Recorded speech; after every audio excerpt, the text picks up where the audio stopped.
Millions of Angolans voted today, Wednesday, in polls expected to be the most competitive since the country's first multi-party vote in 1992. President João Lourenço and his main opposition opponent, Adalberto Costa Jr., hoped to win over the youthful and largely poor electorate. VOA correspondent Mayra de Lassalette is on the ground and will bring us the latest. And in East Africa, Kenya's Raila Odinga challenges the election that gave William Ruto a narrow victory, calling it a do-or-die battle against corruption. The action we have taken is perfectly in line with the stipulations of our Constitution on resolving electoral disputes. We'll discuss what's next for the two African nations. Straight Talk Africa starts right now.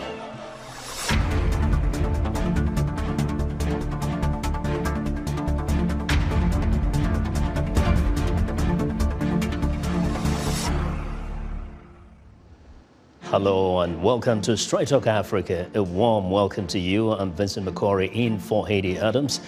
This week we'll look at the tight presidential election taking place in Angola on Wednesday and the aftermath of the elections in Kenya, where veteran opposition politician Raila Odinga has gone to court to challenge William Ruto's victory. Now, as Angolans voted on Wednesday, millions of youth left out of its oil-fueled booms have expressed frustration with nearly 5 decades of MPLA rule. Let's take a listen. I do hope for a lot of changes to happen for whoever asks for help or needs it. Change will only happen if there are opportunities for the people. So I have a lot of expectations the youth will get more opportunities. I hope that new ideas will also be heard because there are a lot of young people out there that have great ideas. We just don't get the opportunities. I am in despair with no hope for Angola. But even so, I have inside this faith that creates some expectations. So I hope to see one Angola which is built by every single citizen, regardless of one's party, ideology, religion, and so and so. I'd like to see an Angola where every Angolan and every resident can be part of the nation's constructions we are looking for. One of the things that shocks me a lot is seeing little kids going through trash so they can feed themselves and their families. I can tell you my expectations are dead because it has been about 47 years since Angola has become independent, and the song playing is the same: make the country and people's lives better. And so far, nothing happened. So I have no good expectations for this country right now. I have many expectations for Angola's future, but I especially hope the government invests more in training capable people, in developing our culture, because culture is the foundation of every society. My expectations are not good. Things have stopped evolving since 1975. Policies and rhetoric seem to be the same, and Angola seems to be stagnant and to just hibernate. The country hasn't advanced since 1975 because of those who rule us, or better yet, unrule us. Because of those who allegedly are Angola's saviors, the messiahs, but they do nothing different. The only thing we see is that Angola's people live in bad conditions, are victims of kleptocracy due to the bad governance. So my expectations are negative. I see no changes in the future. Well, there you have it from the youth and some who are not very old. Well, we're now joined by viewers Mayra de Lassalette by phone from Luanda, Angola. Good evening, Mayra. And first, start by describing to us the voting process today. What did you observe? Hello, good evening. Thank you for having me. Yes, today was the day that started very, very early. Angolans started going to the polling stations around 5 a.m., even though it only opened at 7 a.m. And a lot of people really heard their leaders, the call to vote. And from the places that we went to, we had the opportunity to see a lot of people. The people that we talked with, they were excited about it. They found the voting process an important way for them to contribute for their country. So Angolans really took serious this process this year. Yes. Now, from what you've heard up to this point, was it a smooth process, or were there any places where there were some challenges, especially in the early part of the day? Yes. So far, it has been a process with not major moments of incidents, but we did get some people denouncing, for example, the civil society movement, Mudei. They had some of their workers, they have people around the polling stations to make inquiries. And they did tell us that some of the people that work with them to collect the data, to know who's voting, were arrested. And they say that there was no explanation whatsoever. We have people telling us that their phones were, they were asked to give their phones while they were voting, and there's no law forbidding anyone to have their phones in their pocket. So there's also a little bit of these episodes of some officials that work at the polling station not really knowing the laws and trying to impose some rules just because they feel like that's how it should be. So there's some episodes, not a lot. There's no violence so far. At least we didn't get any reports. We've been following the National Electoral Commission press conferences throughout the day. They gave 2, and there was no report, no official report of any incident so far. Mm-hmm. Now, before we come to you, we'll listen to the voices of young people and others not so young expressing their frustration. Was that manifest at the polling stations? What was the turnout like today? What was there? I'm sorry, Vincent. I think I lost you there. Very quickly, what was the turnout like? I mean, we saw people saying they don't expect much from this election, but from your observation and from what you're hearing, how was the turnout today? Oh, it was very good. It was very good. Even though people showed their frustration, they want to see the change that they feel that the country should have, and the lines, the queues at the polling stations were very long, especially in the outskirts of the city. Mm-hmm. Now, the process ends today.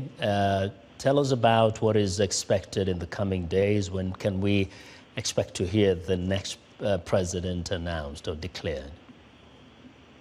So the law says that the National the Electoral Commission has up to 15 days to give the final results. Before that, he has about 3 days to give the preliminary results. And after that, there will be a period of time for people, either parties or civil society movements, to contest, to question those results. Mm-hmm. In 2017, we did get the results in a week.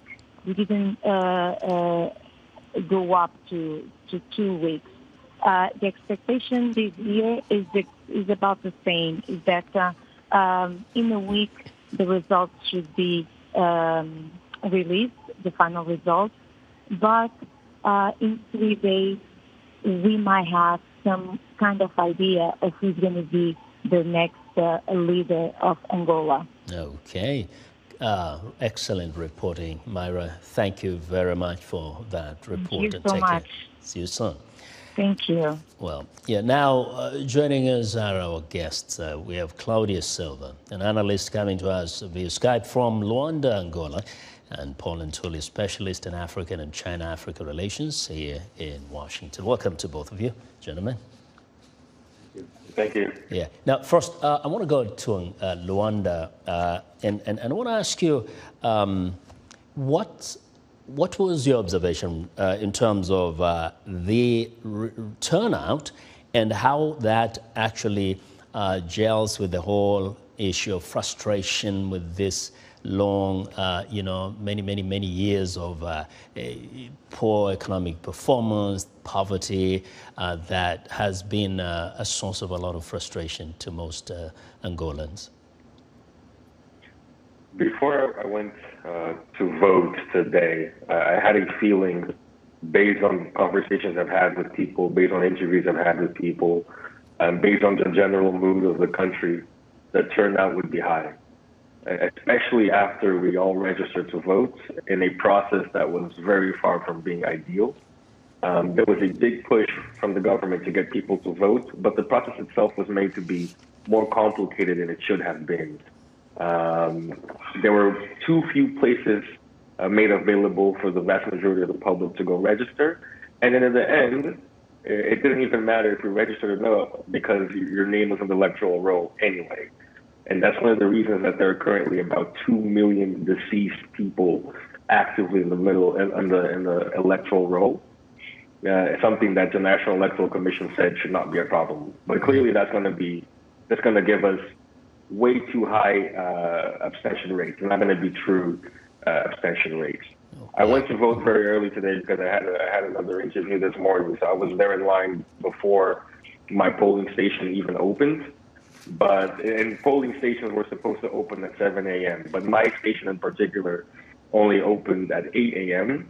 And as time went by, people became more and more frustrated at the fact that there was a 1 hour delay. And when people get frustrated here in Luanda and throughout the country, the immediate scapegoat, rightfully so, is the government and disorganization. My method of vote to the place where I actually voted was also a little bit disorganized. But the electorate got together and we told the actual delegates, look, if there's 4 booths, why are you only letting in one person at a time? Let more people in at a time so that this process can go a little bit smoother. Thanks. And after that, it was all smooth. And it was like Mayra said, it's been a pretty smooth process throughout the city of Luanda, that I know for sure, and throughout the rest of the country. However, there have been, these delays and these. It's what's come to my attention that not every CME, National Electoral Commission employee, knows exactly what they're supposed to be doing, and there have been conflicting rules and even made-up rules. Yeah, it's never completely smooth. Now, Paul Nantulya here in Washington, the issue of the youth and elections in Africa has become a real significant issue, a big issue. I saw that recently in an election in Kenya. Why is that the issue? Why is that so? And what needs to be done? Because we're getting to hear a lot of disenchantment amongst the youth of Africa. Well, first of all, Vincent, thank you very much for having me on the show once again. It's always a pleasure to be on Straight Talk Africa. So, yes, the Angolan election, the Kenyan election, other elections we've seen in recent years just underscore one thing, and that is the African continent is essentially a continent of adolescents. This is a continent of teenagers. Okay, over 85% of the population is between the ages of 18 and 30. This is the youngest continent in the world, and that young demographic, that youthful demographic, is much more demanding. It's much more demanding than the older cohorts. It demands for greater democracy. It's demanding for greater transparency. It's demanding for greater professionalism on the part of independent institutions. Unfortunately, it is a demographic that is disproportionately affected by unemployment, very high levels of unemployment and poverty. And it is also a increasingly globally mobile population. It is on social media. It is a cohort that sees what's happening with young people in other parts of the world, and they demand the same things. And so what we see in the election in Angola, and indeed the short sections that you played before the show, that frustration of young people should not surprise us. It should not surprise us. I mean, by and large, in many of these elections, young people show up, as Claudio was saying in the studio down in Angola there with you. They show up, they do their civic duty, they cast their vote, they stay in line for hours and hours and hours, and afterwards they go home and basically helplessly watch their votes being manipulated by the ruling authorities and by ruling elites. And young people are increasingly saying that this is just unacceptable. Yeah. So this is really what you're seeing in these elections that we're seeing in Africa of late. Yeah, which is really kind of undermining the people's confidence in elections and even a belief in the whole process of voting. Now, Claudio, I want to come down to Luanda, and here's an interesting aspect, especially to the polls before the election. They indicated that the ruling party, MPLA, still remains very, very popular. Now, how does somebody explain this in the face of the grinding poverty among the majority of the country's population? And also, even when it comes to all this disenchantment among the young people of Angola. How do you explain that? The ruling party, MPLA, is so nervous of actual polling being done here in Angola that they ban polls outright, both pre-election polls and exit polls. What has happened here is that I've actually seen only two credible polls done here in the country. One was from Afrobarometer, done in May. Afrobarometer is a Pan-African organization based in Germany. Their polling in May indicated that MPLA had about 29% of the preference of the electorate compared to 23% or 22% for Anita, with over half of the respondents not expressing a preference. And that can be for a variety of reasons, such as distrust of polling. The other poll I've seen here is from Movimento Cívico Mudei, a civic organization that Mayra also mentioned in her reporting, whose work was actually arrested today, probably because they tried to do exit polling. And Movimento Cívico Mudei has done polling here in Angola in 17 of 18 provinces and in virtually every single municipality since February. So they've done 6 monthly polls leading up to these elections. And in all their polls, Unita had a significant advantage over the MPLA. The latest one I saw from July had Unita at about 52% and MPLA at about 38 to 39%. And over 73% of our population here in Angola is under 30 years old, as Paul has rightly pointed out. Unemployment with this population, with the youth population here, hovers around 60%. So this is the election's biggest voting bloc. Yeah. And traditionally, yes, go ahead. Yeah, Claudio, I wanted to say, about 60% of the youth of Angola are voting for the very first time. That is, if they vote, because we know there's a big chunk also of people are saying they're undecided. What message do you feel, do you hear is resonating with them when it comes to the differences between MPLA and UNITA, and so what kind of where do they tend to lean to when it came to the messaging around this time? From what I've seen on the streets, from what I've seen on social media, and from talking to people, this isn't really an election between two men. It's an election between two political systems. MPLA obviously was a one-party state. So Angola was a one-party state until '92. And since then, MPLA still retains a complete control over the state apparatus, absolute control over media. And UNITA's message, eloquently put by Adalberto Costa Jr., is that they want to do a complete state overhaul. They want to separate party and state. They want to amend the constitution to reinstate direct presidential elections. Because at the moment in Angola, we select the president and 220 parliamentarians with a single mark on a single ballot paper. UNITA has also promised to implement local elections and to increase investment in healthcare and in education, all towards the aim of creating a better business environment to foster more employment. And from my perception, this message has resonated very strongly with the youth and with the people that will vote for or have voted for UNITA in these elections. And you noticed this a little bit too on their political rallies.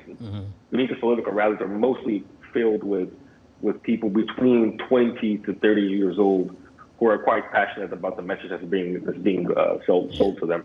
And indeed, the future, the present and the future really belongs to these young fellows.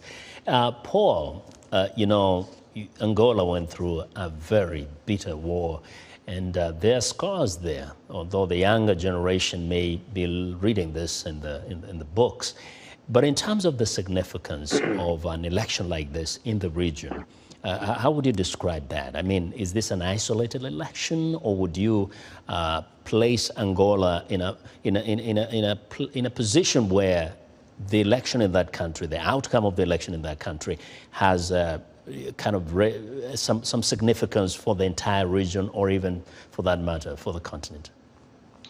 Yes, thank you, Vincent, and thank you, Claudio, for that very incisive analysis.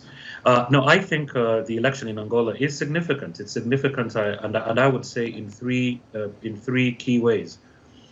The first is that the population that we're talking about, population that is voting currently, 60% that you were mentioning, has not experienced the civil war and did not experience that very bitter tension between the MPLA and UNITA, which of course goes back to prior to 1975. These are two movements that were fighting to control the country, and there were many narratives that went around that. UNITA had been portrayed as a movement that was not Pan-Africanist, that worked with the apartheid government in South Africa and so on. But that narrative has melted away, and these young people no longer have that unquestioning loyalty to the types of principles that MPLA has been articulating since 1975, and I think this has resonance. I mean, Angola is not alone in this regard. Southern Africa is a region that is governed by former liberation movements for the most part, and these liberation movements are really at an inflection point in terms of this young demographic that is rising, that did not experience the liberation struggle, that did not experience the wars of independence. I think that is the first significance. The second significance is the transformation of UNITA.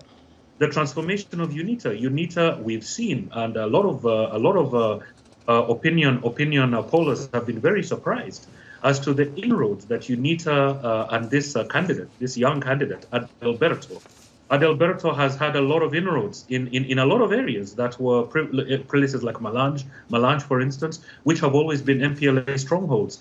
And the reason why UNITA has been able to transform itself in this manner is because it has been able to put its finger on the pulse of this demographic that is now emerging. So basically, what UNITA is doing, and what UNITA and others, because there are other coalitions as well in Angola that we've not talked about, what they're doing is they're tapping into that constituency, and they're tapping into that frustration.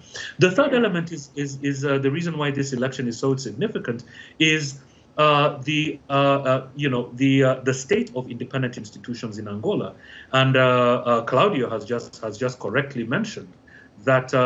The MPLA, it was a very strong Soviet-style system whereby the intelligence, the state apparatus, the military, the armed vigilantes are firmly in control of the ruling party. So this will definitely impact that election. Wow, I'm really getting to enjoy this conversation, but we want to leave it right here. And I want to thank you, Claudio and Paul, for your insights. Now Paul is going to stay with us to continue our conversation about another election, this time in East Africa. Now, the citizens of Kenya went to the polls 2 weeks ago. William Ruto was declared president, but opposition leader Raila Odinga is contesting the elections at the country's Supreme Court.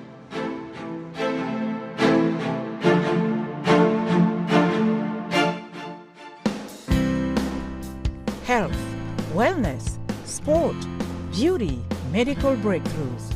Healthy Living cares about your well-being. What are the main health concerns in Africa and around the world? Find out the latest on coronavirus. Connect with our experts and ask them questions. How long does the virus stay? Join me, Linor Mudu, in Washington, every week on Healthy Living, right here on VOA.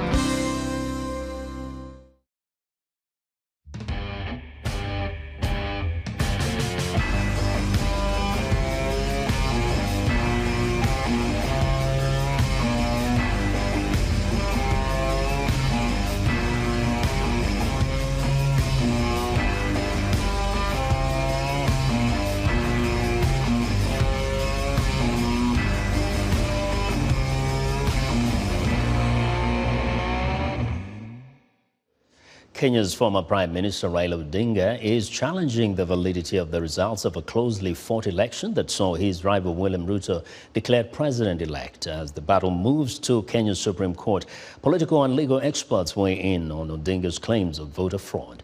Juma Majanga reports from Nairobi, Kenya. In the wake of Kenyan elections, current Deputy President William Ruto was declared president-elect after earning 50.5% of the votes. But his main rival, former Prime Minister Raila Odinga, who received 48.9% of the votes, has refused to concede.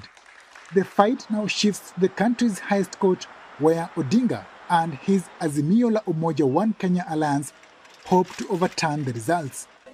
Odinga is alleging voter fraud, and legal experts say the court will be looking at the evidence. You must appreciate that to subvert or sabotage the will of the people is both criminal and borders on treason. It is extremely serious. But that is just what is being said on media. There must be tangible or material discrepancy. The same must be proved satisfactorily, and it must be demonstrated that it would have changed the outcome of the case.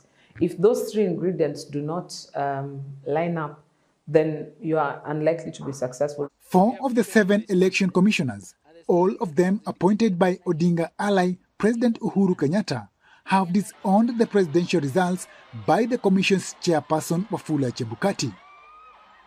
Lawyers say that will provide impetus to a petition challenging the outcome, even as local observers under the umbrella of Elections Observation Group give the poll a clean bill of health. When you look at the Constitution of Kenya, the commission means the commissioners.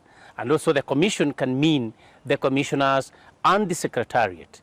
But you agree that neither the commissioners nor the secretariat can do anything unless they are assisted by the entire staff. So there's nobody really left out. We have not seen anything that would warrant a petition of this nature. However, we remain open to the fact that there could be something. The Kenyan Constitution allows anyone to challenge the presidential election outcome at the Supreme Court within 7 days of the announcement of the results. Such a petition will be heard and a verdict issued within 14 days of filing. If the Supreme Court upholds the outcome, the new president is sworn in on the 7th day after the verdict. If the election is nullified, a repeat election is conducted within 60 days after the verdict. Kenyans' views vary about Odinga's decision to challenge the election outcome. A lot of irregularities and irregularities. Yeah, so we go back to election or we recount it. We are urging the court this time to give justice. And justice we mean, if somebody won the election, just give him his victory. Don't tell us again to go back to elections, because this will be now taking us back. Kenya has been lauded for conducting a fairly peaceful election so far. As the battle over the validity of the results moves to the highest court, Kenyans are hopeful that peace will prevail. Juma Majanga for VOA News, Nairobi. Now, to advance the discussion on Kenya's concluded elections and the Raila Odinga petition, I'm joined by, here in the studio, Anita, Ragan. She's an analyst. And via Skype from Nairobi, Kenya, Paul Mwangi. He's a constitutional lawyer. And Paul Nantulya, as we mentioned earlier, specialist in Africa and China-Africa relations, Washington, D.C., stays with us. And I want to come first to you, Paul Mwangi. And you know, Paul, since 2007, we have seen elections in Kenya being challenged in court, being questioned, and some have associated this with Raila Odinga. We've seen it on the campaign trail where they say he's always rejecting the election results. Someone may want to ask, what is the problem with Kenya and Kenya's electoral systems? First, we have to understand that elections hold a very central place in Kenyan political life, and they are always very contested, and they're very hot moments in the national life. But we've come very far from where we were possibly from 1988, when elections used to be a question of lining up behind the person you wanted, and we have developed to the point that one of the least worries today in the way elections are held is not even ballot stuffing. We are now dealing with issues about the use of technology and the kind of problems that are rising, kind of very new age kind of problems regarding the use of technology in elections. Yes, and I just want to stay with you for a minute, Mr. Mwangi. You know, Raila Odinga, of course, immediately rejected this election. I remember I was there at the Bomas of Kenya when he didn't actually show up when the declaration was being made. Now, from a constitutional point of view, first people said that there was an irregularity when it came to the announcement per se, when it was made by Mr. Wafula Chebukati, the chairman of the IEBC, the electoral body. In a few words, to begin with, is that an issue on its own, how the announcement was made without at least 4 of the 7 commissioners of the IEBC? That is a very fundamental issue, because the Constitution and the Elections Act are very clear that the presidential election is conducted by the Commission, and the chairman of the Commission only announces the results that have to be verified and tallied by the Commission. The question then comes, who is the Commission? Now, we are in a position where Wafula Chebukati, the chairperson, is regarding himself as the sole authority in respect of this election, and disregarding the fact that he has a commission and he has to run this election with that commission. The law also says that the commission must act in unison, and in case that they have a difference of opinion, then they must vote on it. So as we speak, 4 out of 3 commissioners are saying that these elections are not credible. That would mean that is the position of the commission. Yeah. Now, Anita, you know, the Kenyans went to the polls, and it was a very smooth process, actually, other than a few delays in the morning. I was there, went around some of the polling stations. Everything looked okay. The counting began, and eventually they get to, to get this declaration. And of course, Raila Odinga has disputed that and said there are issues, there are things that happened that shouldn't have happened. It's not just him. We've even seen now Mr. John Githongo, the former anti-corruption czar, saying he has some dossier, which kind of gives the credence to that fact that there was some interference. So from what you hear, from what Kenyans are telling you, how is that to them? How does this sound to them after such a long process that they waited for 5 years to end up again, like it ended in 2017 or perhaps even before? Well, Vincent, we have to be aware that this has been ongoing in Kenyan politics or African politics since 2007. We came again in 2013, again 2017, and 2022. Is there any difference? Every single time there was an outcome of some results, there was someone saying, well, it's not correct. So how do we put enough trust in the commission then when they do give out results, that they are actually accurate enough for people to accept. And the whole idea of people losing an election should be part of the actual process. So in this point, when we have reached where we have in 2022, could they have done it better? Absolutely. But what did they do differently? This information was actually uploaded in the IEBC website, so everyone was able to access it, look at it, and then determine the outcome of the actual results. So whether it was election observers or international monitors, everybody had information to the exact same information, except for those 4 commissioners. So what did they know? When did they know it? And then what did they do about it? So at the end of the day, we're going to contest it if everyone is not in agreement on what the rules of the games are from the beginning. But under the Constitution and the Election Act, only Chebukati can announce the results. And that's where there have been kind of differences. Different legal minds are saying different things. Some say it has to be the commission. There has to be an agreement amongst the 7 plus the chairman. And others are saying, no, the others really are nothing. They don't mean anything. The chairman on his own, he can do the declaration. So I think that's going to be a legal argument, an interpretation of the law and the rules by the smart brains of Kenya, the lawyers. But I want to turn to Paul Nantulya as a person who has been studying these issues also, and a keen observer of the Kenyan election. The fact that the same electoral commission that was accused of bungling the last elections did the same, conducted the elections, and the same chairman, in fact, who was overseeing the election that was overturned. Now, how does that look to you, even from just the optics of it, but the moral standing of that we now get to a point where we're bringing up the same issue, but we allowed the same body, the same chairman to conduct this election? Thank you, Vincent. Thank you.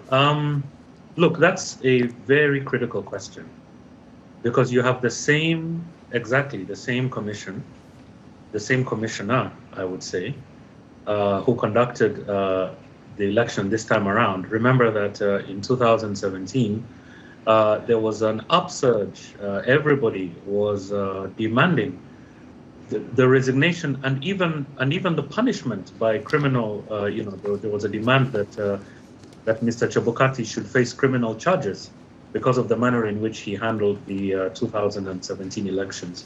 What was different this time around? If one looks very closely at this election, it was the legal environment. The legal environment was different. The constitutional environment was different, and this, I think, goes back to the petitions that people like Mayra Kiai and others successfully shepherded through the High Court that led to landmark rulings that we haven't seen anywhere else in Africa. For instance, the ruling that results that are announced at the polling station are final. These are final results. The results that are recorded at the polling station cannot be altered in any way by anybody, not even the commission chair. That, I think, was landmark, because if you look at what happens in other countries in East Africa, the person of the chairman of that commission has tremendous power to alter results, to even interpret results that are coming in from the polling stations. That power was taken away from the commission. So I think that was a landmark, and it was a first for Kenya, and perhaps even a first for Africa. The second is the transparency that even Mr. Chebukati himself was demanding, was encouraging the media, because, of course, these elections, as my sister has rightly pointed out, these results were uploaded on the IEBC server, on the IEBC portal. And the IEBC portal, I was following, I logged in and I was able to follow these results coming in live. And all media agencies were running these tallies, independent tallies, and began releasing provisional results 72 hours before the IEBC started announcing its own results.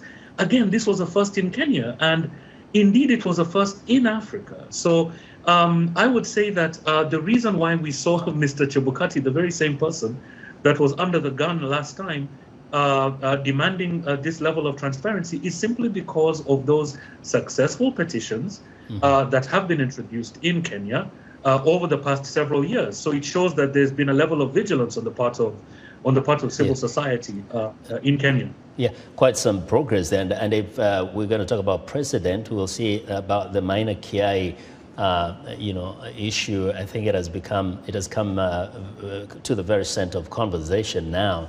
But before I come to you, Mr. Paul Mwangi, let's go to the Kenyan opposition leader, Raila Odinga, and let's hear him explain the importance of contesting the elections. This is a do-or-die battle for the corruption cartels who have everything to lose should the forces of democracy take over. The corruption cartels are prepared to compromise electoral systems, bribe electoral officials, make security systems look other way, or even kill in order to find their way to power and their ill-gotten wealth and continue stealing from the public.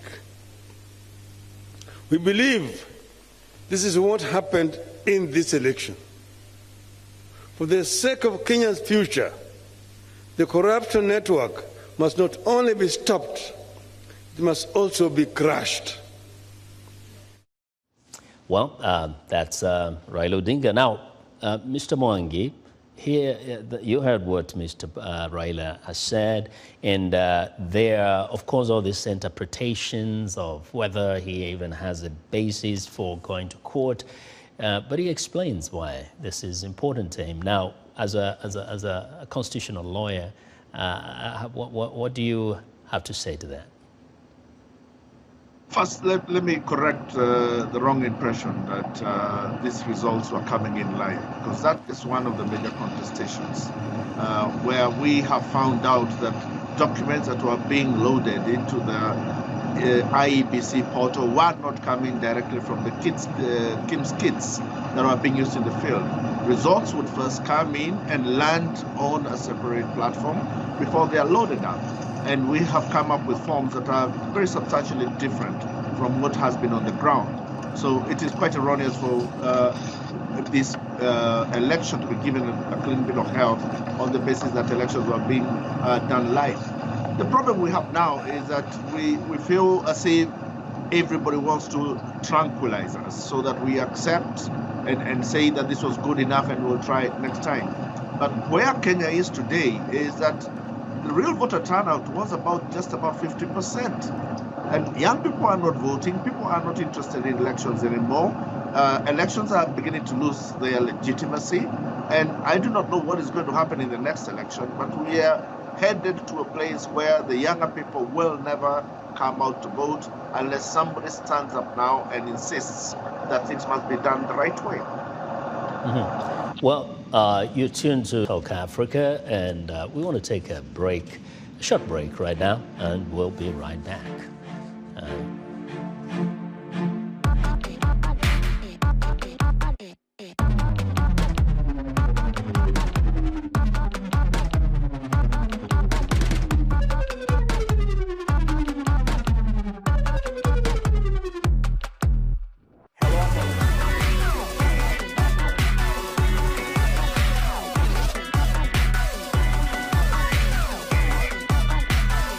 From around the world, let's go.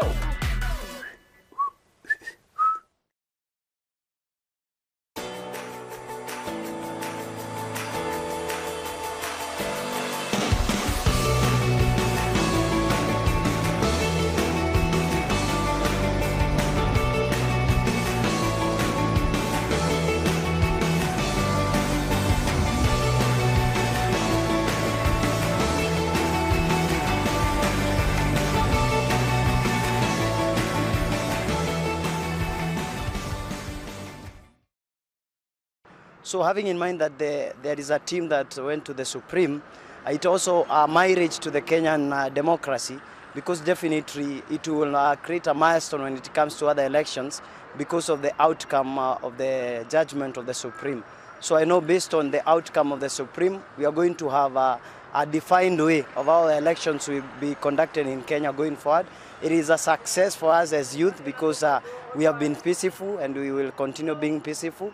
And I know basically of the outcome of the Supreme, what I can tell to the people that went there, whatever the outcome will be, let us take it.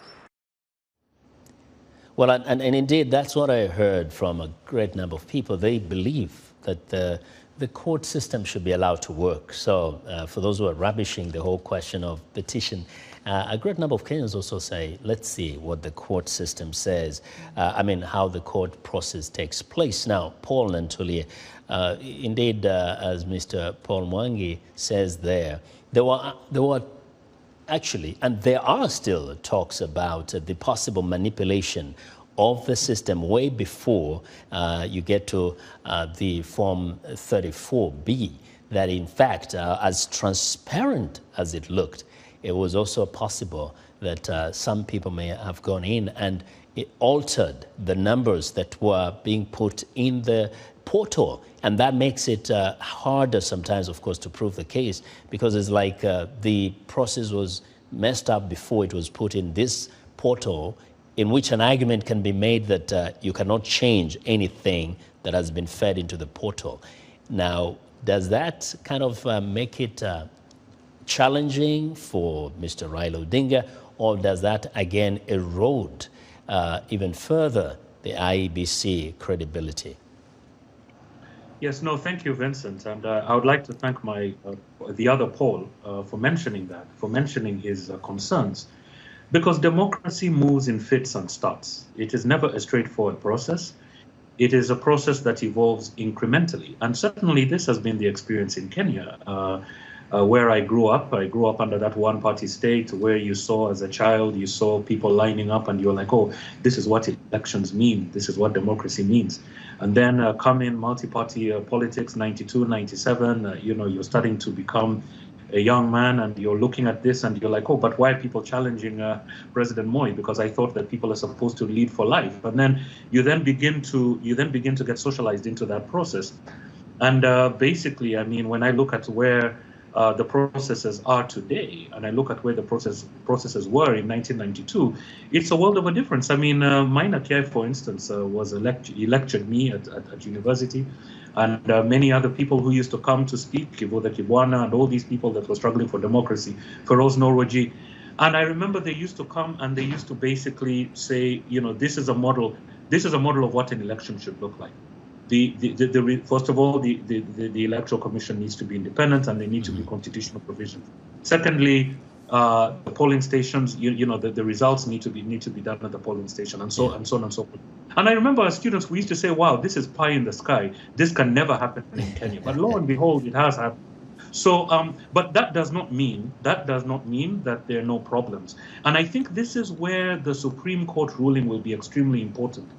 Because regardless of the decision that the Supreme Court takes, the Supreme Court can criticize certain aspects of the election that were not proper and can order additional protections, to beef up the Mayra Kiai proposals. So I think this is where I'm looking at. This is what I'm looking at. Yes, Paul. Thank you. And I want to come to the studio here. Anita, the gentlemen are talking about, of course, Paul Nantulya is saying the Kenya is growing, gradually. The space is expanding. The electoral processes are kind of getting improved so far. Now, there are those who make the case, and I think Paul alluded to that Mr. Raila's petitions in court have actually helped refine the electoral processes. So how should this be viewed, this current petition, whether it wins or not? This is right. Right. The Constitution says if you do have a problem and you're opposing, it's your right to go and petition the court to address your grievances. Absolutely. But all systems do have their critics. Let us be clear. No matter what we do, there's going to be critics, talking about these issues one way or another. But one thing we have to see, what has happened from 2007 to date, from 2017 to date. IEBC has not really been given the resources, the financing they needed to talk about exactly now what we are now not trusting them to do. They did not have the money. They only had 3 members in the IEBC. They didn't have a quorum until 7 months ago when they got the new 4 commissioners who just joined in the IEBC. So at the end of the day, if you do not give them the resources that they need for the past 5 years, then you nominate another 4 who just come into the system. How do you expect them to operate with limited resources?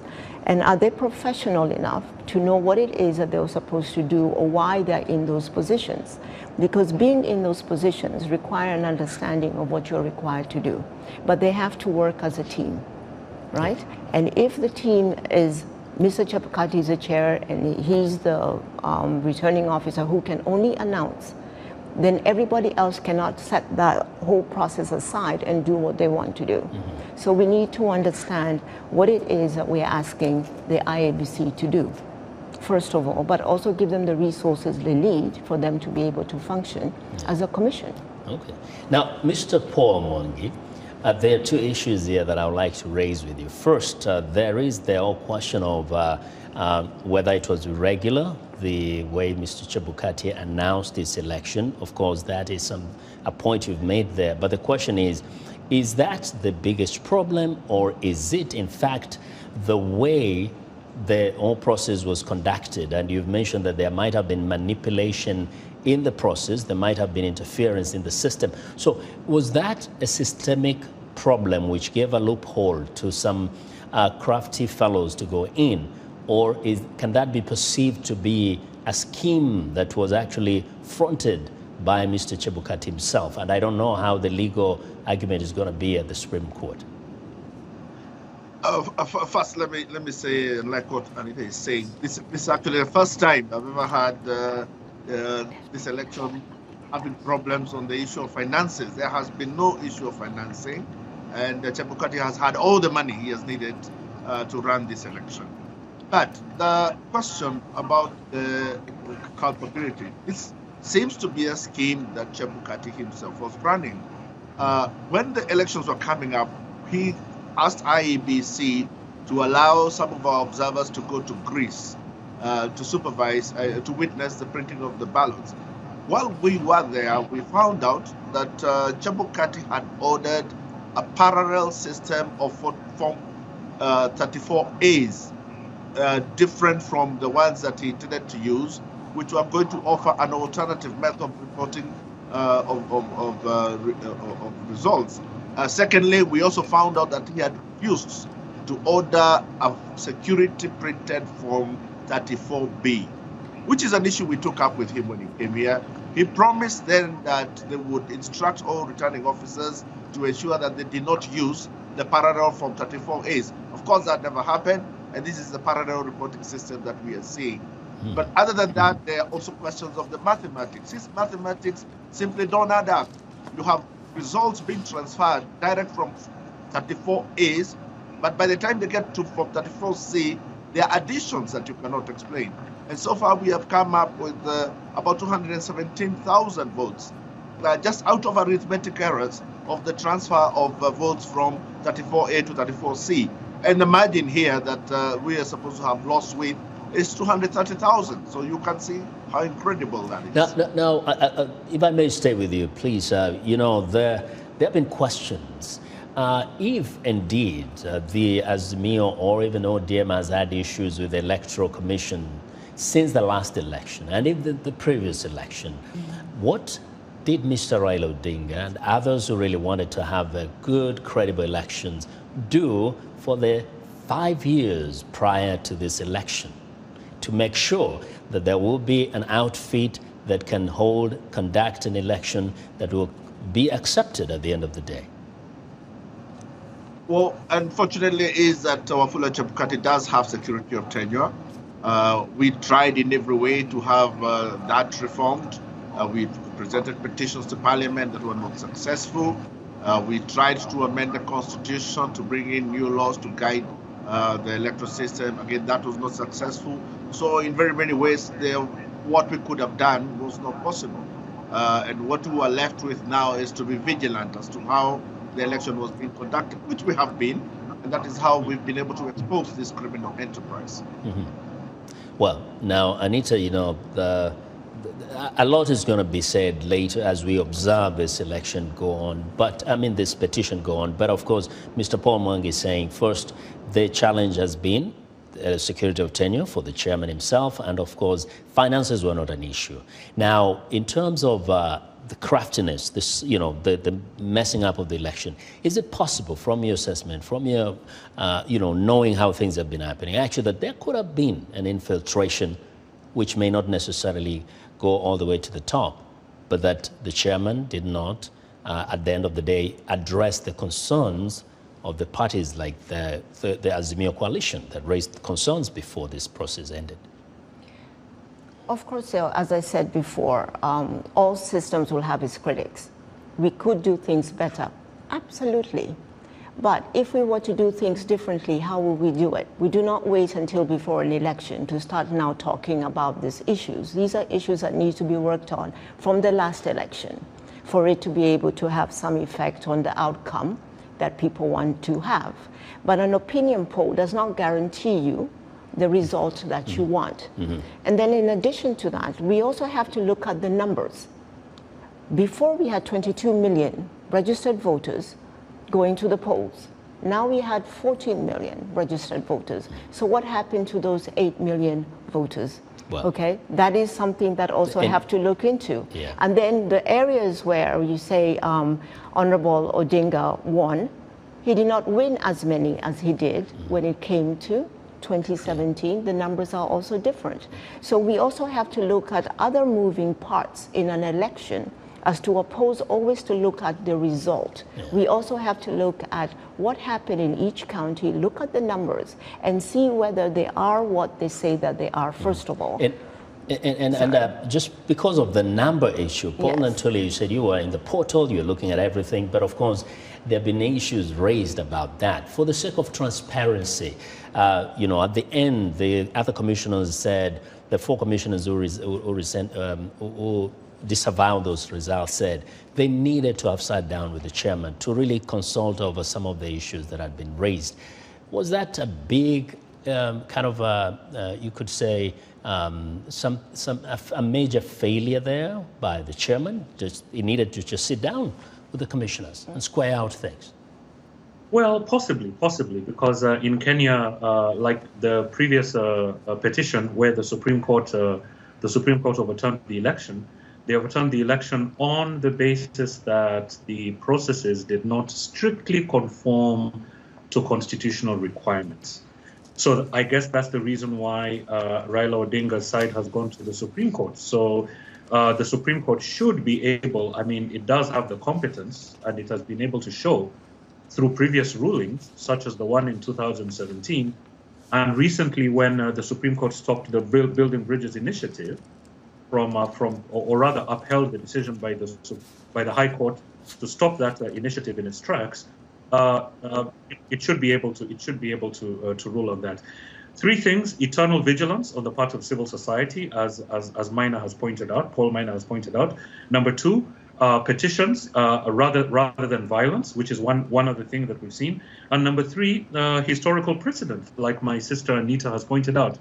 I think Kenya has been able to set historical precedents. Thank you. It's not perfect, but I think it's a work in progress. Thank you, and indeed, we cannot exhaust this conversation.